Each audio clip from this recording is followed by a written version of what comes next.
See that magic right here, NDTV? This is not us. This is Asus Zephyrus. Yes, great name, almost unpronounceable by me. So this is an Asus ROG laptop. I have to give you my first initial impression right away. Everything in terms of the performance, the features, the kind of thing, including this very interesting special effect. You can write anything out here. It'll actually get animated. It actually will come out like anything that you want. We've written NDTV. You could write your name, or you could do other things. I don't want to open your mind to all the wrong things that you would do. Use it for the right way. So they've got it all. The performance, the innards, everything is fantastic. But it doesn't look like a gaming laptop. You know, gamers and people, I mean, there's that whole emotion that is involved. This is not like one of those, wow, what a gaming laptop. It's got all of that. It doesn't have that part of it. But of course, we'll do a full review. Then we'll move on to this. A charger as one of our main stories. That's because this charger actually represents the future. This is the stuff called GaN charger. What is GaN? It's a whole new material that is being used instead of Si. What does it do? Why is this the future? We'll talk about all of that. Then we'll move on to another story. We did part 1 last week. We'll do part 2 this week, Milagro and their floor cleaning products and how robotics are going to a whole new level. We'll close it all with video conferencing apps for different purposes. I mean, which is the best for school kids, which is the best for casual conversations, which is best one-to-one. That and a whole lot more happening on the Gadget 360 show. On the show, we get our hands on the new Asus ROG Zephyrus G14 laptop. A gamer's delight? We give it 2-1 to find out. We have India's first Gallium Nitride-based charger. How does it change things? We tell you. And we round up the best video conferencing apps for different purposes. All happening on the show today. Can you see this? The animation that's actually happening at the back of the Asus ROG laptop. So like I said, you can literally put anything. You can create your own, or you can actually literally put the pre-made animations that are already on the laptop. And might be a little bit of a jitter because of the way our camera is actually capturing it. But this is very, very cool. The rest of the laptop, like I said right in the beginning, is very cool in terms of the insides of the laptop. I mean, absolutely blazing specs. But you know, that thing that you really need in a laptop, from the colors to the way it's put around, some little transparent part like the Asus ROG 3 phone, you can actually see inside the phone. This one doesn't have any of that. It looks more like the kind of laptop that I would expect a business executive to have. Now, why Asus went with that design choice? Because they are fantastic with making a gaming laptop or any gaming product look truly gaming. Now, why they went with that decision, of course, is only something they would know. But let's take a look at the rest of what this laptop can actually achieve.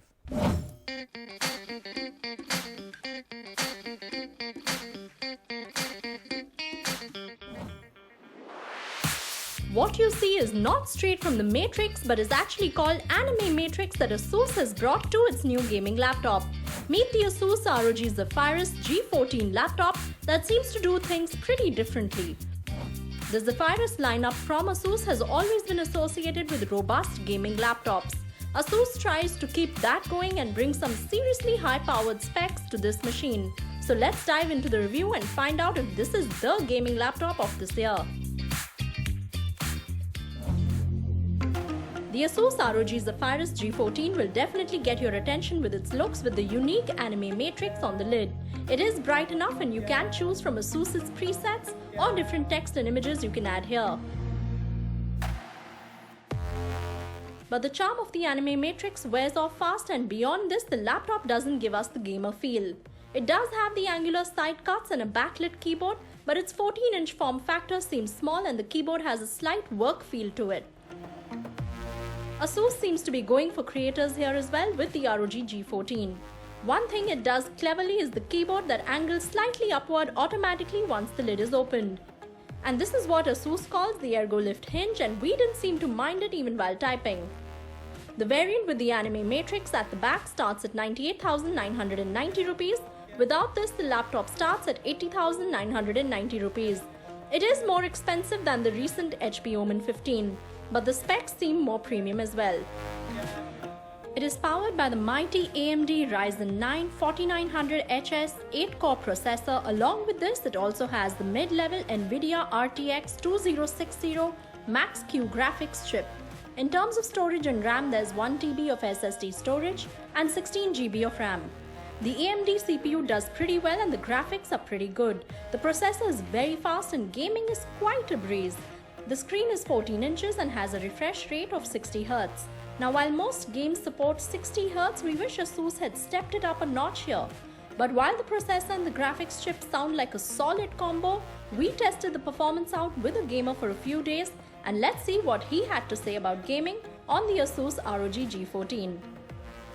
So for those of you that are investing in an ROG laptop, you definitely want something gaming related. But when you're looking for a gaming laptop, you have two things to keep in mind. One, the performance, and two, how hot does it get? Now in terms of performance, this laptop does it really well. At no point while I was gaming did I feel like the performance dipped or did there be any kind of FPS lag or something like that. But as far as heating is concerned, just after about 20 to 30 minutes of playing on this, I felt like the laptop was really heating up. So much so that I couldn't put it on my lap anymore and had to put it on a surface and use it on a table.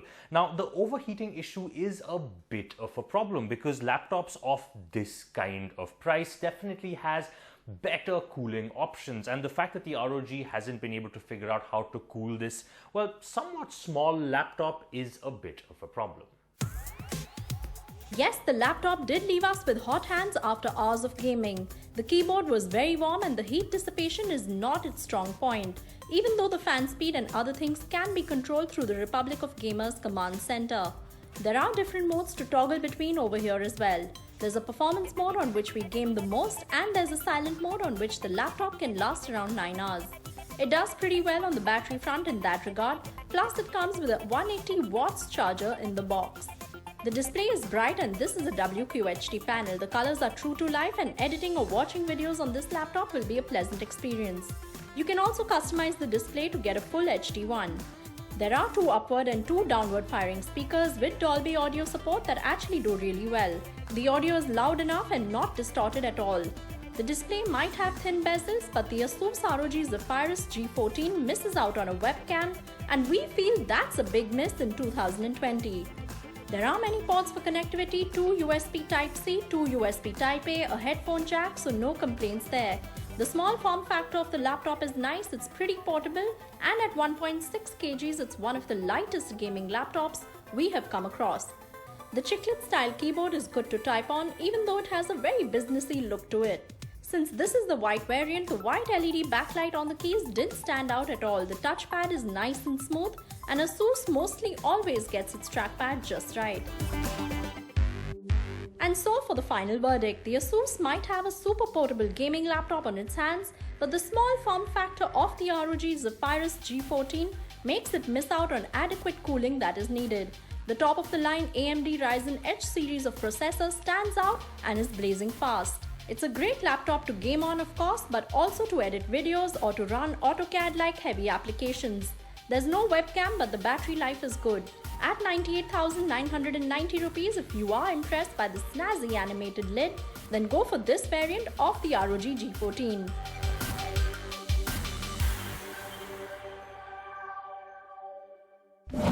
I'm holding in my hand the future because this is StuffCool's GaN charger. GaN is a whole new material that will be used in future chargers, which is why I'm saying this is actually the future.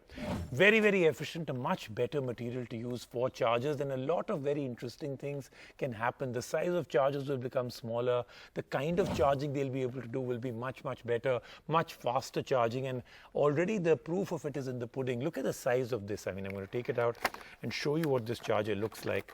This is a 65-watt charger in what must be half the size. I mean, you can do a laptop with this 65-watt chargers, smaller laptops. Easily you can charge a laptop with this. Has a USB-C, has a USB-A, so you can charge multiple things at the same time. But look at the size of this. Very good build quality, but again, coming back to the size, I think it's half the size of any other 65-watt charger I've ever seen. In fact, 1/3 of some of them. So what is GaN? How does it really improve things? Why is it the future? Let's take a look when we review this particular device. Charging technology has come a long way, and the more we use our phones and gadgets and become dependent on them, the more important these big guys are becoming. AMX has shown us some impressive chargers recently, and now StuffCool has a new charging technology on its hands with the Napoleon PD65W GaN charger. This charger uses GaN technology or gallium nitride as its semiconductor. Traditional chargers use silicon semiconductors for their internal components. GaN is now being seen in more electronics and as a potentially good replacement to silicon. GaN can offer better heat dissipation, so both the charger and your phone will not heat up too much. It has increased safety, more power delivery, and is more power efficient as well. But yes, it is priced on the higher side, and the StuffCool Napoleon GaN charger will cost you 3,599 rupees. This is a 65 watts charger and it could juice up our phones in no time. There are two ports, a USB Type-C port, which is the 65 watt port, and the USB Type-A 18 watt port. When we charge using just the 65 watt port, it could juice up an Android phone from 20% to full in under 2.5 hours. The USB Type-A port supports Qualcomm Quick Charge 3.0, and while using the ports simultaneously, the maximum output drops from 65 watts to 45 watts. It charged our iPhone XR to full in 3 hours. The charger can be used for different devices, laptops, phones, tablets, cameras, and everything else. There is a 6-layer protection system to safeguard against short circuit, etc. The charger is the first BIS certified GaN charger in India. The build is pretty solid, it's a wall mount charger, and the best part is that it's quite small compared to its silicon counterparts. It's easy to carry around too. So should you really buy a charger that costs 3,599 rupees? Well, if your need is to charge multiple devices like a laptop, phone, and want one that can do it all, then it's a good option. Plus, it helps that it's extremely portable. And the GaN technology makes it a super fast charging device. And it's now time to let the robots take over. Well, not the world, maybe that will happen at some point, someday. But at the moment, I'm just going to let them take over this show. And we're going to take a look at what Milagro has been doing with their floor cleaning products. And these are 3 new products that they've just announced. Vacuum cleaners are back in a big way, and especially ones that can do all the cleaning without too much manual effort. We showed you Xiaomi's Mi Robot Vacuum Mop P recently, and now we have these Robo Knights from Milagro. An Indian robotics company, that's the name Milagro has given these 3 new floor cleaning robots that have just been launched across various price segments. So let's start from the most expensive one and see what these can whip up. This is the Milagro iMap Max. It can map out the space and do a proper wet mop and vacuum function together. This is a cleaning robot that takes it up a notch and even cleans itself. The wet mop mechanism works in an interesting way. It puts a pressure of 10 newtons on the floor as it mops with 2 hydraulic shafts. This extra pressure makes sure it's scrubbing and doing a neat job rather than just scraping the surface. There's also a snail touch slide brush that can clean nooks and corners. There's one reusable 1-liter dust bag as well. The iMap Max brings AI and a LiDAR sensor too. It comes with a massive 2200 pascals of suction power and a large 5200 mAh battery. It mapped out the space pretty accurately, and we noticed it left no stone unturned in doing a good job. But it is priced slightly steep at 99,990 rupees and is meant for large office spaces.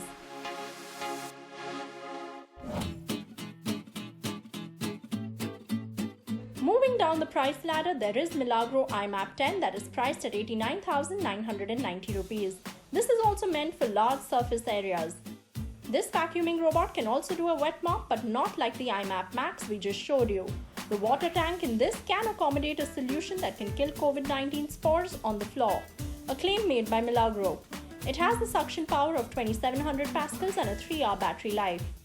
We spread out a whole lot of small pebbles to test the suction power of the machine, and it did pretty well in the Milagro office. There's also a HEPA 12 filter that segregates the dirt.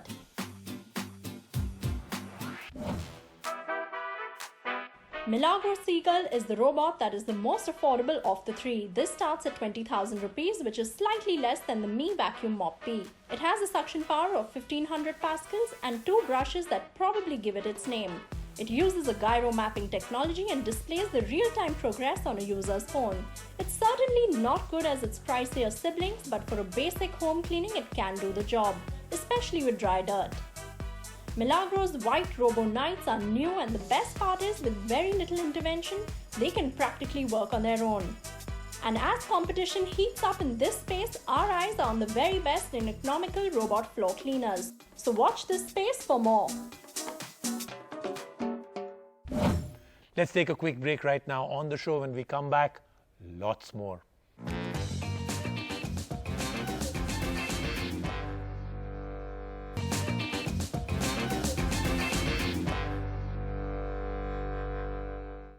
And let's end it all with a very interesting story, because we constantly get these questions. I have this purpose, I have to use video conferencing for so-and-so purpose, for so-and-so thing. Which is the best? Because the options are so many. It's really been an eye-opener for us, the number of people that have started using video conferencing apps. Time now to classify it according to the productivity and the purpose that you want to use it. So what's the best if you're doing a one-to-one? What's best if you are more casual? What's best if you actually want to collaborate and have teams that are going to be working around? What's best if you're a school or a college going kid and having online education? Well, we've got all the answers. For most of us, our face-to-face interactions are still pretty limited. The pandemic has made us work, chat, and even play on video conference apps. And so while we're spending so much time on these different apps that are now part of our everyday, we review some of the most popular and free video chat apps around to tell you which one is the best for which purpose.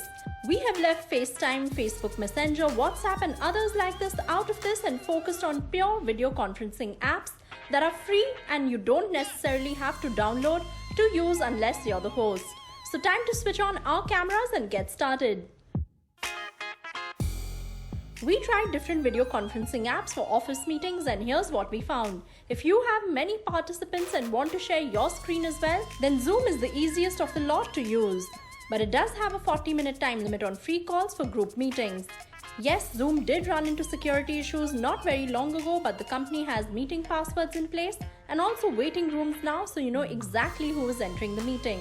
The host now has a lot more control over the meeting, and meetings can be easily recorded as well. Skype's Meet Now feature is also good for group video calls. Up to 50 participants and no time limit on calls, plus you can add different backgrounds as well. But only presentations can be shared through this feature of Skype. Cisco WebEx has a great freemium model where up to 100 participants can join the call for up to 50 minutes. Cisco WebEx and Zoom are our top choices for office meeting calls. You can call, record, share your screen with ease, and you don't have to download anything unless you're the host, which is a big plus. Microsoft Teams and Google Meet. Why didn't we include these for office calls? Well, all participants will have to have either Gmail IDs for Google Meet or Microsoft IDs for the Teams calls. So unless everyone getting on your office call has the same ID, it is a challenge. And for online classes, educators look at video conferencing apps that have good security features and good screen sharing options. Both Microsoft Teams and Google Meet offer this. Google Meet in fact has no time limit on calls till end of September and can have up to 100 participants. And Google Meet also has a noise cancellation feature which is useful. Microsoft Teams is free for students and teachers. If files are made using any Office 365 apps, then it's much easier to share and even co-author. Teams offers a lot of collaborative features.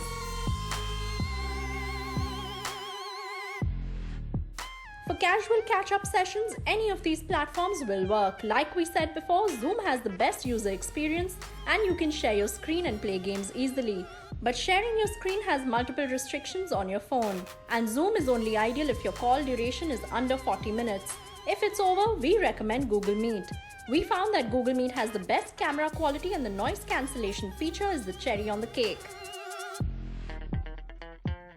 For serious one-on-one meetings or interviews, Skype Meet Now is good. The audio quality was good on Skype and the app will not cut you off after a certain time. Zoom again is good as well because if it's just two people, there's no time limit on the calls. Overall, we found Cisco WebEx was seamless and hassle-free as a video conferencing tool. Google Meet has the best security features in place, and the video output from Google Meet was far better than the other apps. You can touch up your appearance on Zoom, which appeals to the vanity in us, and beyond the 40-minute time limit, it works as one of the best video conferencing apps overall. That then was the show, the Gadget 360 show for this week. Do remember, lots of cool stuff coming up next week. See you on that show.